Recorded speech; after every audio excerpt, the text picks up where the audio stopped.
ಶಿವಲಿಂಗದ ಮೇಲೆ ಪಾದ ಪೂಜೆಯನ್ನ ಮಾಡಿಸಿಕೊಂಡಂತಹ ಸ್ವಾಮೀಜಿಯ ವರ್ತನೆಗೆ ಈಗ ಸಾಕಷ್ಟು ಪರ ವಿರೋಧದ ಚರ್ಚೆಗೆ ಕಾರಣ ಆಗ್ತಾ ಇದೆ.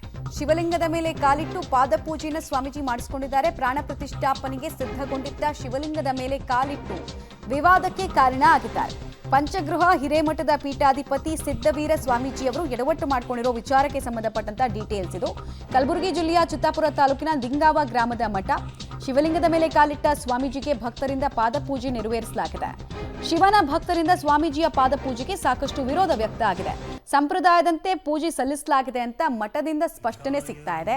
ಆದರೂ ಈ ದೃಶ್ಯ ಚರ್ಚೆಗೆ ಕಾರಣ ಆಗ್ತಾ ಇದೆ.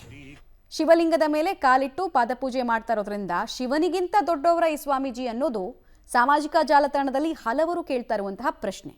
ಬಟ್ ಮಠ ಹೇಳ್ತಾ ಇರೋದು ಇದು ಸಂಪ್ರದಾಯ, ಮಠದ ಸಂಪ್ರದಾಯದ ಪ್ರಕಾರ ಮಾಡ್ಕೊಳ್ತಾ ಇದ್ದೀವಿ ಅಂತ. ಕೆಲವರು ಈ ರೀತಿ ಈ ಹಿಂದೆ ನಡೆಸ್ಕೊಂಡಿರೋದ್ರ ಬಗ್ಗೆ ಕೂಡ ಉದಾಹರಣೆಗಳು ಇದೆ. ಹೀಗಾಗಿ ನಿಜವಾಗ್ಲೂ ಸಂಪ್ರದಾಯವೋ ಅಥವಾ ಹುಂಬತನವೋ ಅನ್ನೋ ಚರ್ಚೆ ಸಾಮಾಜಿಕ ಜಾಲತಾಣದಲ್ಲಿ ನಡೀತಾ ಇದೆ.